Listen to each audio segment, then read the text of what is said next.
ID के coaching campus के YouTube channel में आपका स्वागत है। क्विज़ सेक्शन में आपका स्वागत करते हैं। क्विज़ में जो आपको क्वेश्चन दिए गए हैं उन क्वेश्चंस को जो है कराने के लिए मैं लेकर के आया हूं। तो आज जो टॉपिक है उसमें मुख्य रूप से सवाल पूछे गए थे ध्वनि और तरंग से। तो सवालों को करने से पहले 10 मिनट हम लोग देख लेते हैं कि आखिर में ये होता क्या है ध्वनि, है ना। तो देखिए, सबसे पहले ये जानना आवश्यक है कि ध्वनि क्या है ना। तो ध्यान देंगे, बोलता है कि कंपन, जो कंपन होता है उन्हीं कंपनों का परिणाम होता है ध्वनि। कंपन होगा। आप देखिए, जो हम लोग आवाज निकालते हैं वो बेसिकली क्या होता है कि मतलब आवाज आती है, हमारे यहां पर जो है वोकल कॉर्ड लगा हुआ है, वो कंपित करता है, उसी से आवाज निकलती है ना। तो कुल मिलाकर के कंपन का परिणाम ही आवाज होता है ना। अब आप देखिए, जो कंपन हुआ वो आवाज हो गया। अब वो कंपन को एक जगह से दूसरे जगह तक ले जाना हो, तो जो आवाज है उसको एक जगह से दूसरे जगह तक ले जाना हो तो उसे संचरण कहेंगे। तो उसमें जो इस्तेमाल होता है एक जगह से दूसरे जगह ले जाने के लिए, उसे तरंग कहते हैं, वेव कहते हैं। क्लियर है?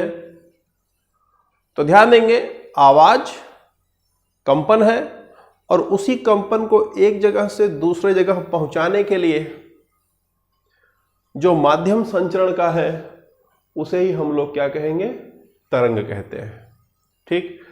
अब यहां पर ध्यान देंगे मेरी बात कि कुछ चीजें हैं जो आपको पता होनी चाहिए। पहला कि आयाम क्या होता है, आवर्तकाल क्या होता है, तरंग दैर्घ्य क्या होता है, आवृत्ति क्या होती है।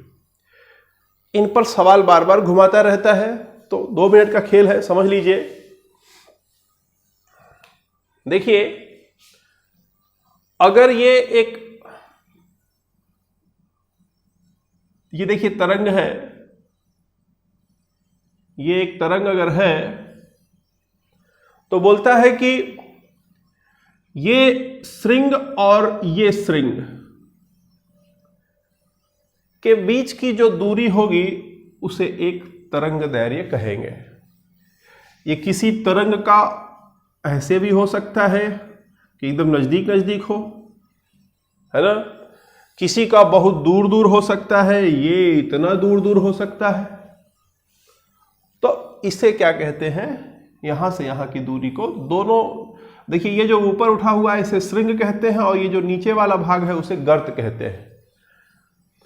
तो 2 श्रृंग के बीच की जो दूरी होती है उसे ही हम लोग क्या कहते हैं? तरंग दैर्घ्य कहते हैं। ठीक। अब आगे ध्यान दीजिएगा, आयाम क्या होता है?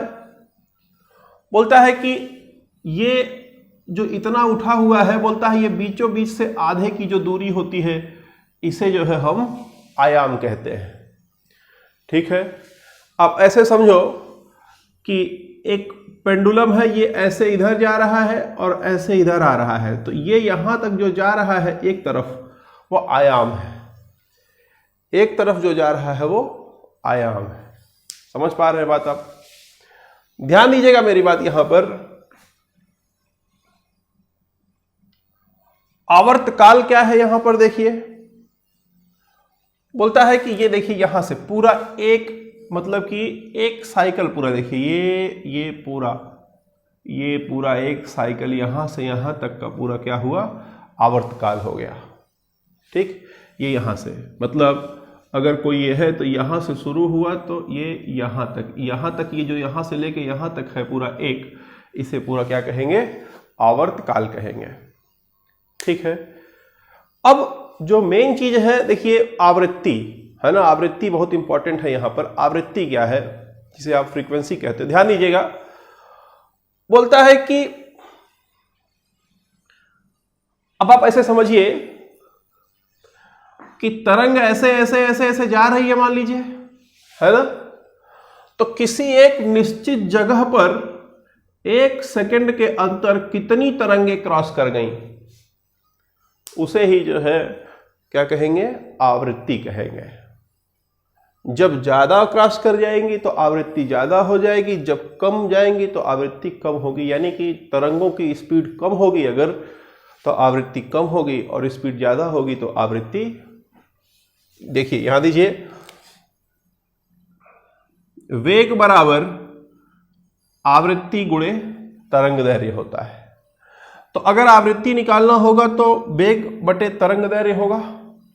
तो जल्दी जल्दी जल्दी जल्दी ध्यान देंगे मेरी बात यहां पर, कि अगर एक निश्चित बिंदु है, यहां पर जल्दी जल्दी में ढेर सारे जो है अगर तरंगे निकल जा रही हैं तो उसकी आवृत्ति ज्यादा है, और अगर कम निकल रही हैं तो आवृत्ति कम है। यानी कि 1 सेकंड में जितना ज्यादा एक तरह से पूरा जो आवृत्ति होगी, 1 सेकंड जितना दोलन हो सकेगा, उसे ही क्या कहते हैं, आवृत्ति कहते हैं। ठीक, तो ध्यान देंगे मेरी बात। अब इन्हीं आवृत्ति के आधार पर तरंगों को 3 भागों में बांट दिया गया है।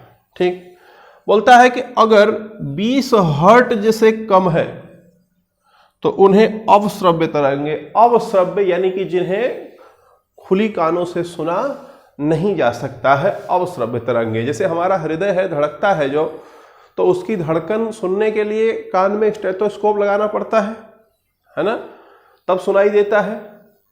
समझ पा रहे हैं बात आप? हृदय में 4 आवाजें होती हैं, S1, S2, S3, S4। लब डब के अलावा भी 2 और आवाजें होती हैं जिनको सुनने के लिए जो है स्टेथोस्कोप लगाना पड़ता है कान में, है ना। तो वो तरंगे क्या कहलाएंगी, अवश्रव्य तरंगे कहलाती हैं, जो सामान्यतः 20 हर्ट्ज से कम होती हैं, वो खुले कान से सुनाई नहीं देती हैं।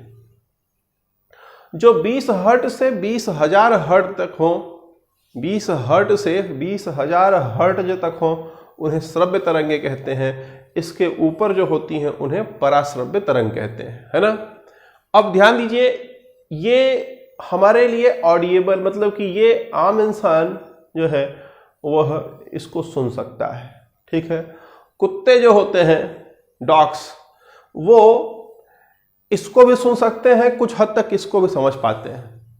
तो आप देखिए, कभी कभी आपको कुछ नहीं सुनाई देगा, लेकिन कुत्ता भौंक रहा होता है, कुछ समझ जाता है। वो क्या समझता है, उसको वो आवाज जो आपको नहीं सुनाई देती है 20 हर्ट्ज से कम की, उसको भी वो सुनाई देती है ना। वो आवाज भी उसको सुनाई देती है, इसलिए उसको पहले से ही समझ आ जाता है कहीं कुछ है, तो वो भौंकने लगता है। ठीक, तो ये है श्रव्य तरंग, ये है आपका अपश्रव्य, और ये है पराश्रव्य। पराश्रव्य का मतलब यहां पर ये है कि वो तरंगे जो 20,000 हर्ट्ज से ऊपर हैं, इन्हें अल्ट्रासोनिक वेव भी कहा जाता है अंग्रेजी में। ठीक है, तो बेसिकली ये काफी ज्यादा इनका तरंग होता है। तरंग, ध्यान दीजिएगा यहां पर, ये बेसिकली कीड़ों को, मकोड़ों को मारने के लिए और तमाम, देखिए आप जो है उपचार के लिए इसका उपयोग किया जाता है, सोनोग्राफी के लिए इसका उपयोग किया जाता है ना। तो अल्ट्रासोनिक वेव होते हैं ये, है ना। आगे देखिए, ध्यान दीजिएगा मेरी बात यहां पर। अब ये जो ध्वनि है, इस ध्वनि का जो मात्रक है वो डेसिबल है ना। डेसिबल, डेसी मतलब, देखिए ये जो 2 लिखा हुआ है डेसिबल, डेसी मतलब होता है 1/10, है ना। डेसी मतलब दशमांश, और बल, ये बेल से बल है, ग्राहम बेल से बल, है ना। डेसिबल, ग्राहम बेल ने खोज किया था उसका मतलब कि फोन का। तो यहां पर जो है ये डेसी मतलब दशमांश है ना। अब ये जो दशमांश है ये क्या है, ये समझिए। कहता है कि सामान्य तौर पर एक मनुष्य का, मान लो ये अगर कान है, ये कान है, ये है ना। तो बोलता है कि अगर किसी स्रोत से आवाज आ रही है तो वो मिनिमम कितनी दूरी पर होना चाहिए। तो ध्यान देंगे, बोलता है कि ये स्रोत का यहां से यहां तक पहुंचने और इसके यहां तक परावर्तित होने में कुल मिलाकर के 1/10 सेकंड कम से कम समय होना चाहिए। अगर 1/10 से कम समय लगा तो उसे फिर हमारे कानों द्वारा सामान्यतः सुना नहीं जा सकेगा। नहीं समझ पाए बात? ये कान है ना? यहां से अगर आप समझे, ये मान लो ये एक कोई जगह है, यहां से अगर कोई आवाज निकाली जा रही है तो बोलता है कि कितना दूरी मिनिमम होना चाहिए, ठीक है ना, स्पष्ट आवाज सुनाई देने के लिए। तो देखिए बोलता है कि जहां से आवाज निकल रही है वहां से और ये जो यहां तक आ रहा है, ये बोलता है आवाज निकले कान तक आए और फिर परावर्तित होकर के स्रोत तक जाने में कुल मिलाकर के 1/10 सेकेंड का समय न्यूनतम चाहिए। इससे कम समय में अगर आ रहा है तो फिर जो है प्रॉब्लम होगी। प्रॉब्लम ये होगी कि वह आवाज मतलब कानों को समस्या पैदा करेगा और ऑडिएबल नहीं रहेगा, है ना। तो देखिए ये 1/10 सेकेंड, ये जो आप देख रहे हैं ये जो साउंड है, इस साउंड की जो चाल है, ध्वनि की जो चाल है वो 330 मीटर पर सेकेंड होती है ना। तो 1/10 सेकेंड में 33 मीटर हो जाएगा। 33 मीटर मतलब ये यहां से यहां तक और यहां से यहां तक, यानी कि लगभग 16.5 मीटर, यानी लगभग 17 मीटर का डिस्टेंस होना चाहिए, ठीक है।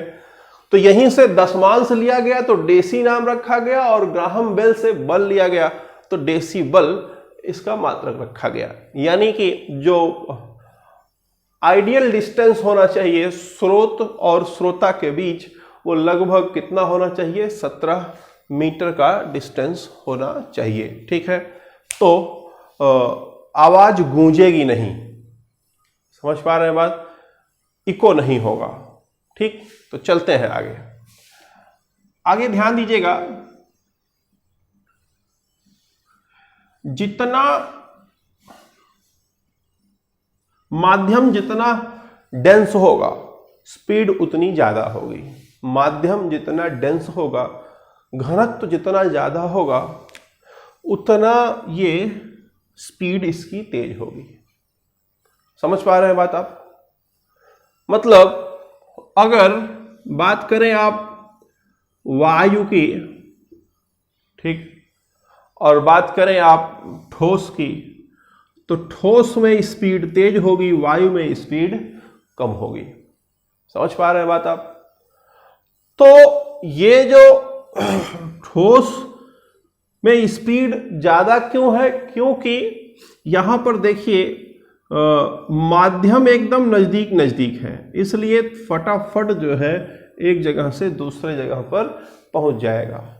और जहां माध्यम में दूरी है तो यहां से यहां तक जाएगा, फिर यहां से यहां तक जाने में इसको बार बार जो है कम्युनिकेशन करने में समय लगता है। तो कुल मिलाकर के आप अगर ये बात समझें कि जो जहां पर मामला डेंस होगा, जिसकी डेंसिटी ज्यादा होगी, घनत्व ज्यादा होगा जहां पर, है ना, या जहां पार्टिकल नजदीक नजदीक होंगे वहां स्पीड ज्यादा होगी, और जहां पार्टिकल दूर दूर होंगे वहां पर स्पीड उसकी कम हो जाएगी, ठीक है। यहां पर एक चीज जो है इसको देख लीजिए, जो बात करेंगे तरंग दैर्घ्य की, तो बोलता है तरंग दैर्घ्य क्या है, ये समझ पा रहा है? ये यहां से यहां तक की तरंग दैर्घ्य, ठीक। तो बोलता है रेडियो तरंग की तरंग दैर्घ्य सबसे ज्यादा होती है, और जो गामा किरणें होती हैं इनकी तरंग दैर्घ्य सबसे कम होती है, ठीक। और ये देखिए इसे मतलब क्रम में लिखा हुआ है, घटते सबसे ज्यादा रेडियो तरंग की होती है, फिर माइक्रोवेव की, फिर अवरक्त किरणों की, फिर दृश्य तरंगों की, फिर परावैंगनी, फिर एक्स किरणें, फिर वाई किरणें। क्लियर है? समझ पा रहे हैं आप? आगे ध्यान दीजिएगा, मैक संख्या एक होता है जो ध्वनि की गति वर्णित करने के लिए प्रयोग किया जाता है। ठीक है, ध्वनि की गति को वर्णित करने के लिए मैक संख्या का प्रयोग किया जाता है। ठीक है, इसको मतलब ध्यान में रखिएगा, मैक संख्या का इस्तेमाल किया जाता है ध्वनि की गति वर्णित करने के लिए, इसको प्रयोग में लाया जाता है। ध्यान देंगे मेरी बात, जब कोई पदार्थ या जब कोई ऐसी चीज जिसकी स्पीड ध्वनि की स्पीड से ज्यादा हो, है ना, तमाम आप देखेंगे जेट होते हैं जिनकी स्पीड ध्वनि की स्पीड से ज्यादा होगी, है ना। या आप देखते होंगे जो है कि अगर आप कभी आसमान में जो है जहाज उड़ते हुए देखे हो, है ना, जो खूब ऊंचाई पर उड़ती है, तो आप देखेंगे कि आपको दिखेगा कहीं पर, आवाज उसकी कहीं और आ रही होगी, है ना। आवाज से अगर आप देखेंगे तो आपको लगेगा कि जहाज उधर कहीं है, लेकिन आप देखेंगे तो जहाज वहां ना हो करके जहाज आगे निकल चुकी है। इसका मतलब क्या है? इसका मतलब यह है कि जहाज की स्पीड ध्वनि की स्पीड से ज्यादा है। जहाज आगे निकल चुकी है, ध्वनि अभी जो है पीछे ही रह गई है। समझ पा रहे हैं बात आप? तो इस कारण आपको जो दिखाई देता है वो उसमें डिफरेंस दिखाई देता है ना। तो ऐसे में जब कोई ऐसी स्थिति हो जहां पर ध्वनि की स्पीड से ज्यादा कोई स्पीड में जा रही हो तो उसे बूम कहते हैं, है ना, बूम साउंड कहते हैं। क्लियर? और ये एक अलग तरह का आवाज निकालता है जो मतलब धड़कन आपका बढ़ा देता है, डर पैदा कर देता है। ठीक, तो ये हो गया। आगे देखिए, जो ध्वनि के स्रोत हैं उसमें जब आप मतलब डेसिबल की बात करेंगे तो बोलता है कि साधारण बातचीत के लिए 30 से 60 डेसिबल, 30 से 60 डेसिबल अगर है तीव्रता तो वो साधारण बातचीत के लिए सही है ना। फुसफुसाहट के लिए 15 से 20 डेसिबल की आवश्यकता होती है। गुस्से में लोग बातचीत करते हैं तो जो डेसिबल हो जाता है वो 70 से 80 डेसिबल होता है। ट्रक या मोटरसाइकिल का वो 90 से 95 होता है। यंत्र कारखाने में 100 से 110 डेसिबल होता है। ऑर्केस्ट्रा, है ना, उस पर 110 से 120 डेसिबल होता है। जेट विमान जो होता है उसे 140 से 150 का डेसिबल होता है ना। अब ध्यान दीजिएगा कि WNO ने मतलब कि यहाँ पर WHO ने, वर्ल्ड हेल्थ ऑर्गेनाइजेशन ने 45 डेसिबल बोला है कि किसी नगर के लिए, मतलब किसी शहर के लिए, किसी क्षेत्र के लिए जो नॉइज है वो 45 डेसिबल तक अगर है तो वो सामान्य माना जाएगा। उससे ऊपर होगा डेसिबल तो फिर वह प्रदूषित होगा, यानी कि तब वह ध्वनि प्रदूषित शहर कहलाएगा। क्लियर है? समझ में आ रही है बात? तो कुल मिलाकर के ये बेसिक चीजें आपको जो है जाननी थी। ये जो आपने जान लिया है बेसिक चीजें, इसमें ध्यान दीजिएगा। ये तरंग दैर्घ्य और ये आवृत्ति, है ना, ये दोनों इंपॉर्टेंट, तरंग दैर्घ्य और आवृत्ति। ठीक, तो अब इन पर सवाल जो बन रहे हैं, जो क्विज में आपको सवाल दिए गए थे, आइए उन सवालों को कर लेते हैं फटाफट। तो क्वेश्चन नंबर 1 आइए देखते हैं। क्वेश्चन नंबर 1 क्या कहता है उसको पहले देखते हैं। क्वेश्चन नंबर 1 बोलता है जल, इस्पात और नाइट्रोजन, जल, इस्पात और नाइट्रोजन में ध्वनि की चाल को आरोही क्रम में लिखें, है ना। जल, इस्पात और नाइट्रोजन, देखिए जल है पहला, दूसरा बोलता है इस्पात है और तीसरा बोलता है कि नाइट्रोजन है ना। जल, इस्पात और नाइट्रोजन को आरोही क्रम में, घटते हुए क्रम में, मतलब कि यहां पर लिखिए। ठीक है, तो देखिए अगर आप समझिए बात यहां पर, तो जिसका डेंसिटी मतलब जो नजदीक नजदीक होगा वहां पर स्पीड ज्यादा होगी। तो देखेंगे अगर आप इस्पात की तो इसकी स्पीड जो है सबसे ज्यादा होगी। क्लियर है? तो घटते हुए मतलब कि सबसे कम जो है उसको पहले लिखना है, फिर उसके बाद वाले को, फिर उसके बाद वाले को। सबसे कम किस में होगा? देखिए ये जल है, ये नाइट्रोजन गैस है, तो इसके पार्टिकल दूर दूर होंगे, तो सबसे कम जो स्पीड होगी 3 में होगी, फिर उसके बाद 1 में होगी और फिर उसके बाद 2 में होगी, यानी कि 2 में जो स्पीड होगी वो सबसे ज़्यादा होगी। तो इसमें B for ball is the correct answer. अगले क्वेश्चन की ओर बढ़ते हैं। अगला क्वेश्चन है ध्वनि तरंगे। क्वेश्चन है ध्वनि तरंगे निर्वात में चल ध्वनि तरंगे किस में चल सकती हैं, है ना। तो ए है निर्वात में चल सकती हैं, बी है केवल ठोस माध्यम में चल सकती हैं, सी है केवल गैसों में चल सकती हैं, डी लिखा हुआ है ठोस तथा गैस दोनों माध्यमों में चल सकती हैं। ध्यान देंगे मेरी बात, पहला लाइन जो लिखा हुआ है कि ध्वनि तरंगे निर्वात में चल सकती हैं।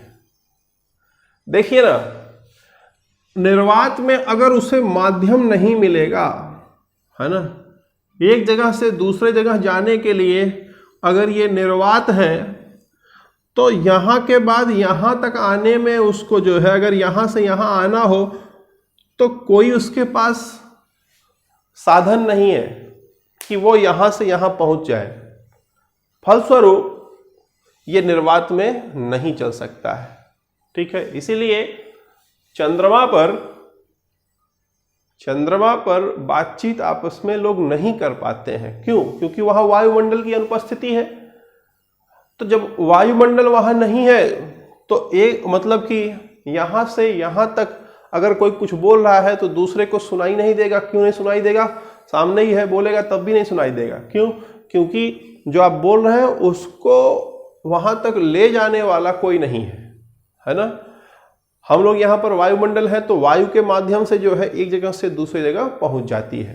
ठीक, तो ध्यान देंगे यहाँ पर पहला लाइन गलत हो गया कि निर्वात में चल सकती है। दूसरा बोलता है केवल ठोस माध्यम में चल सकती है, ठोस में चल सकती है, लेकिन केवल दिया हुआ है वो गलत हो गया। केवल गैसों में चल सकती है, गैस में चल सकती है, केवल गैस लिखा हुआ है इसलिए गलत हो गया। डी लिखा हुआ है ठोस तथा गैस दोनों माध्यम में चल सकती है। तो ये लाइन ज्यादा सुटेबल है। तो D for dog is the correct answer question number 2 का।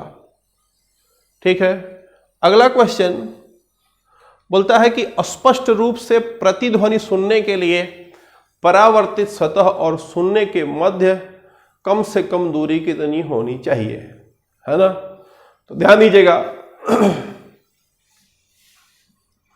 सवाल बोल रहा है कि स्पष्ट रूप से प्रतिध्वनि सुनने के लिए, मतलब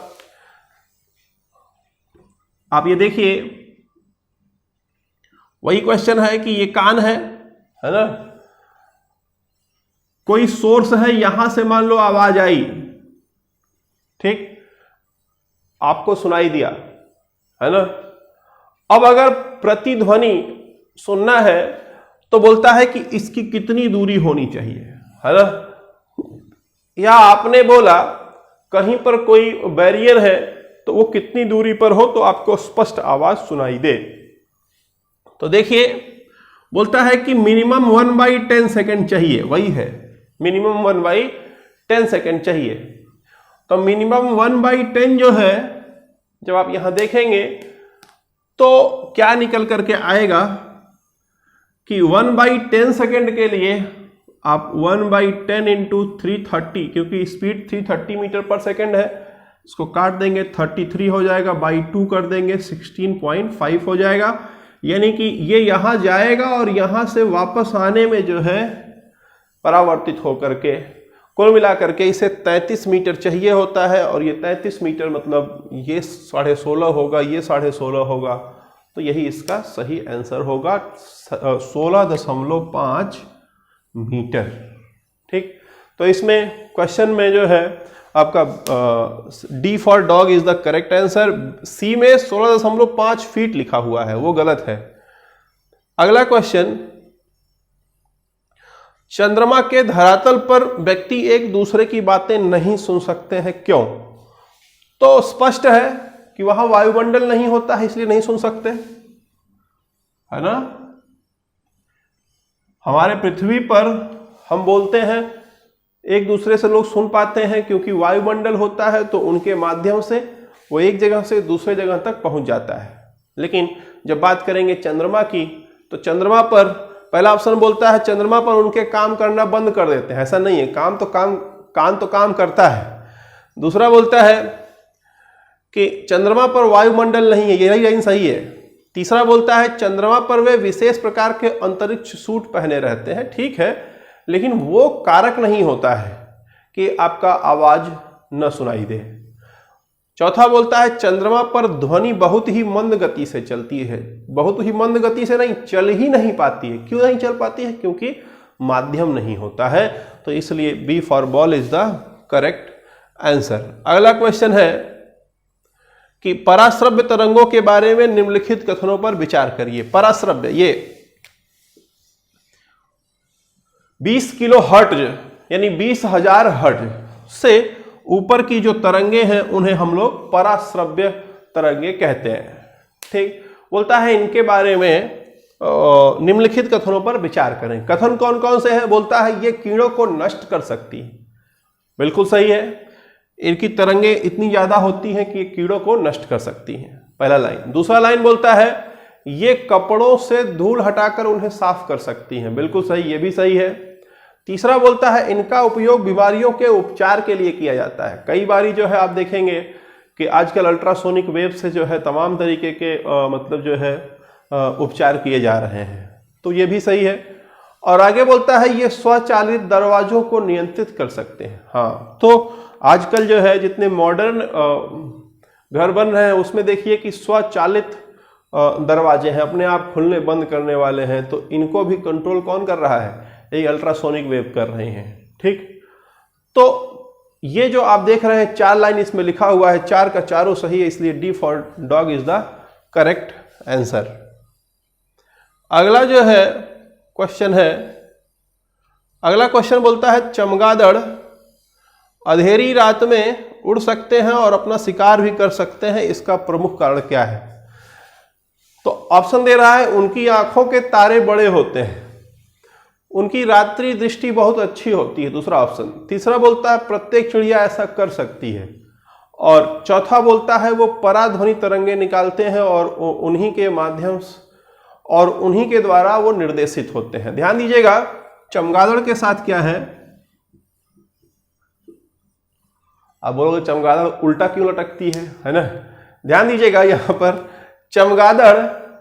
चमगादड़ जो है ये तरंगे निकालती है, वो तरंगे कौन सी हैं? पराश्रव्य तरंगे हैं, ठीक। ये पराश्रव्य तरंगे निकालेगी, है ना। जैसे ही कोई ऑब्जेक्ट सामने आएगा तुरंत ये तरंगे वापस रिफ्लेक्ट होकर के आके चमगादड़ को सूचित कर देंगे, तो चमगादड़ को समझ में आ जाएगा कि यहां पर कुछ ऐसा है जो कि इसके लायक है, ठीक है, तो पहुंच करके वो उसका शिकार कर लेती है। क्लियर? तो यही खेल है कि मतलब क्यों आखिर में चमगादड़ रात में कर पाती है ऐसा, उसको आंख की जरूरत नहीं पड़ती है, बेसिकली वो तरंगों से जो है ये समझ पाती है कि कहां पर क्या है ना। कौन सी तरंगे होती हैं? ये पराश्रव्य तरंगे होती हैं, ठीक। तो यहां पर D for dog is the correct answer. अगला क्वेश्चन बोलता है पराध्वनिक जेट की उड़ान के कारण क्या होता है? ठीक है, पराध्वनिक जेट की उड़ान के कारण क्या होता है? देखिए ओजोन लेयर में इससे बाधा उत्पन्न होती है ना। ये इनका मतलब जो स्पीड होता है इतना ज़्यादा होता है कि ये साउंड की स्पीड से इनकी स्पीड ज़्यादा हो जाती है। तो यहाँ पर आपका C for cat is the correct answer. अगला सवाल बोलता है समुद्र तल के निकट मैक संख्या 1 पर जा रहे विमान की चाल। ध्यान दीजिएगा, सुनिएगा पूरा। बोलता है समुद्र तट के निकट मैक संख्या 1 पर जा रहे वायुयान की चाल की तुलना में 15 किलोमीटर की ऊंचाई पर मैक संख्या 1 पर जा रहे वायुयान की चाल अधिक होती है। ध्यान दीजिएगा मेरी बात। मैक संख्या ध्वनि की गति को वर्णित करने के लिए प्रयोग किया जाता है। बोल क्या रहा है? बोल रहा है कि मैक संख्या 1 पर जा रहे वायुयान की चाल की तुलना में 15 किलोमीटर की ऊंचाई पर मैक संख्या 1 पर जा रहे वायुयान की चाल अधिक होती है। ध्यान देंगे मेरी बात, यहां पर अगर आप देखें तो जैसे जैसे ऊपर की ओर जाएंगे वैसे वैसे टेम्परेचर क्या होगा, कम होगा। और जब टेम्परेचर कम होगा तो ऐसी स्थिति में हमेशा चाल जो होगी वो स्लो हो जाएगी। टेम्परेचर ज्यादा होता है तो चाल ज्यादा होता है, टेम्परेचर कम होता है तो चाल कम हो जाता है। ठीक, तो यहां पर बोलता है कि समुद्र तल और 15 किलोमीटर ऊंचाई पर, तो 15 किलोमीटर ऊंचाई पर आप ये ध्यान दीजिए कि जैसे जैसे 15 किलोमीटर की ऊंचाई पर जाएगा तो 15 किलोमीटर की ऊंचाई पर जाने पर स्थिति ये बनेगी कि यहां पर तापमान कम हो जाएगा। तापमान कम होने की स्थिति में 15 किलोमीटर की ऊंचाई पर जब भी जाएगी तो जाहिर सी बात है कि जो उसका चाल होगा वो कम हो जाएगा। ठीक, तो जो पहला लाइन बोल रहा है, देखिए जैसे जैसे तापमान, ध्यान दीजिएगा इस बात को, तापमान जैसे जैसे बढ़ता है वैसे वैसे चाल जो है वो बढ़ती है। तापमान घटता है तो चाल घटती है। ठीक, समुद्र तल पर तापमान कम होगा, 15 किलोमीटर ऊंचाई पर समुद्र तल पर तापमान ज्यादा होगा, 15 किलोमीटर ऊंचाई पर तापमान कम होगा, है ना। जहां तापमान कम होगा वहां स्पीड कम होगी। तो जो लाइन लिखा हुआ है कि समुद्र तल के निकट मैक संख्या 1 पर जा रहे वायुयान की चाल की तुलना में 15 किलोमीटर की ऊंचाई पर जा रहे वायुयान की चाल अधिक होगी, नहीं कम होगी। क्लियर है? तो इसलिए पहला जो है वो गलत हो गया। 15 किलोमीटर जो ऊपर होगा उसकी चाल कम होगी। ठीक, और दूसरा बोलता है ध्वनि की गति परिवर्ती माध्यम के ताप पर निर्भर करती है। बिल्कुल, तो कारण सही है लेकिन कथन गलत है।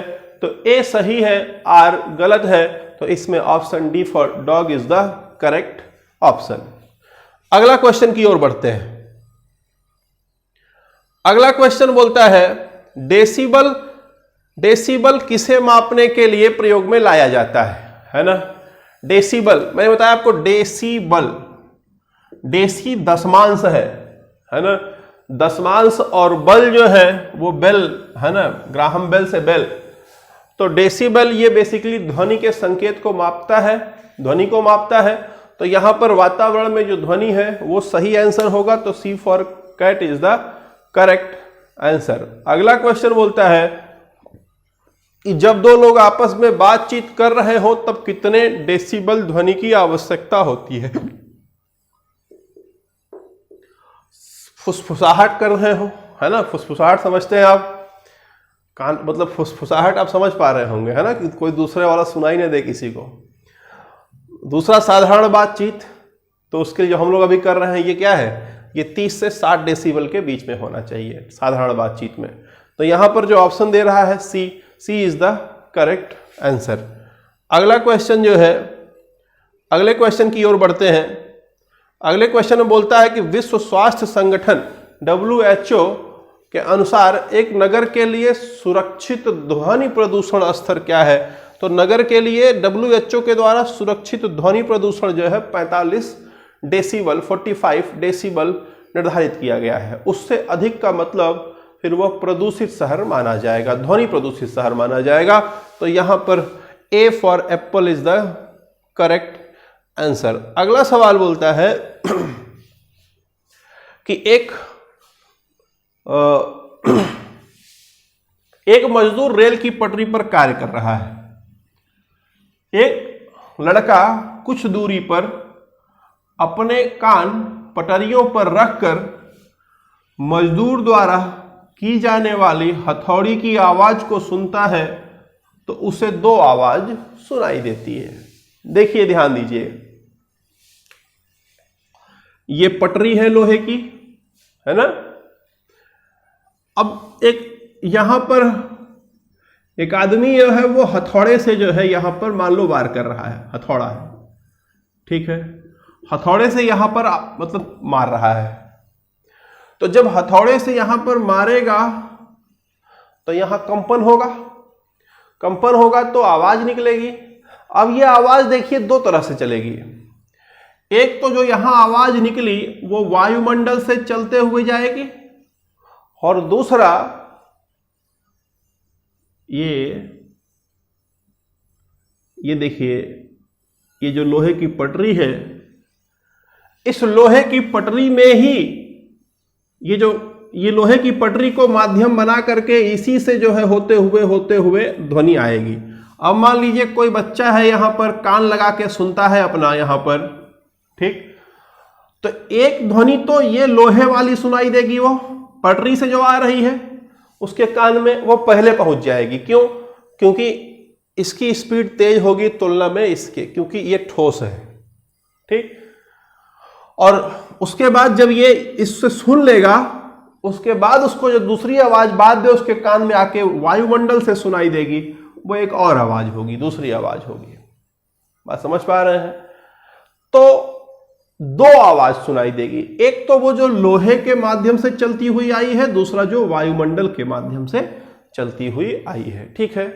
तो अब इसमें ऑप्शन दे रहा है कि इसका कारण क्या है, तो ध्वनि का वेग स्पात में वायु की अपेक्षा अधिक होती है। बात तो सही है, ध्वनि का वेग स्पात में वायु की अपेक्षा अधिक होती है, लेकिन अब ये क्या आंसर है कि नहीं, और आगे देखते हैं। ध्वनि का वेग वायु में स्पात की अपेक्षा अधिक होती है, ये तो गलत है लाइन अपने आप में। तीसरा लाइन बोलता है ध्वनि तरंगे रेल की पटरियों के बीच परावर्तित होती हैं, यहां पर इससे कोई मतलब नहीं है। चौथा बोलता है उसके कान ध्वनि स्रोत से भिन्न दूरियों पर है। ऐसा नहीं है, उसका कान ऐसा थोड़ी ना है कि मतलब एक बार कहीं और है दूसरी बार कहीं और है ना। यहां पर मुख्य रूप से जो ए है वो आंसर सही होगा, क्योंकि ध्वनि का वेग इस्पात में वायु की अपेक्षा अधिक होती है, इसलिए उसे एक बार इस्पात से और एक बार वायु से, दो बार उसे सुनाई देगा, ठीक है। तो यहां पर आपका A for Apple is the correct answer. अगला क्वेश्चन बोलता है कि एक टीवी सेट को चलाने के लिए निम्नलिखित में से किस एक का टीवी रिमोट नियंत्रण इकाई द्वारा प्रयोग किया जाता है ना। तो देखिए बेसिकली यहां पर जब बात करेंगे टीवी रिमोट को कंट्रोल करने के लिए, तो सूक्ष्म तरंगें होती हैं जो उसको कंट्रोल करती हैं, है ना। अगर यहां पर बात करेंगे कि कौन सी तरंगें ऐसी हैं जो टीवी रिमोट को कंट्रोल कर रही हैं, देखिए आपने अगर समझा हो, एक होता है अवरक्त किरणें, है ना, जिसे हम लोग इंफ्रारेड भी कहते हैं। तो यहां